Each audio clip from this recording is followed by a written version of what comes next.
A new program in Manitowoc is giving people a reason to get outside and explore. Visit Manitowoc has launched an interactive Trail Pass program highlighting art and history across the city. Victoria Frazier shows us how it works. This mural resembles a Manitowoc postcard and is just one of several stops along the public arts trail. Participants check in at locations like this using their phone, earning points as they go, and learning more about Manitowoc's creative side along the way. It's an incredible opportunity to showcase the artwork both from inside Manitowoc and showcase our great local artists, and artwork that's internationally renowned like the one behind me.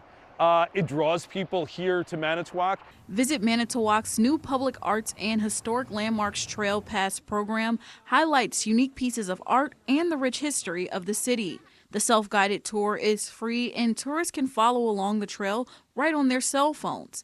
There are 8 locations visitors can stop at, like the tribute to Ruth West mural, a major art advocate in the community, and the Raw Arts West Museum to see the McKeely horse sculpture by Deborah Butterfield. Butterfield did study at University of Wisconsin, but this sculpture actually started in Hawaii.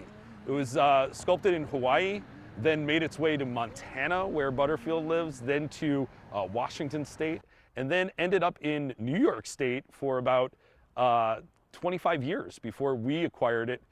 Don't forget, you can check in at each trail stop right from your phone by hitting check in. For more information on how to download the self-guided trails, visit our website at wbay.com. Reporting in Manitowoc, Victoria Frazier, Action 2 News.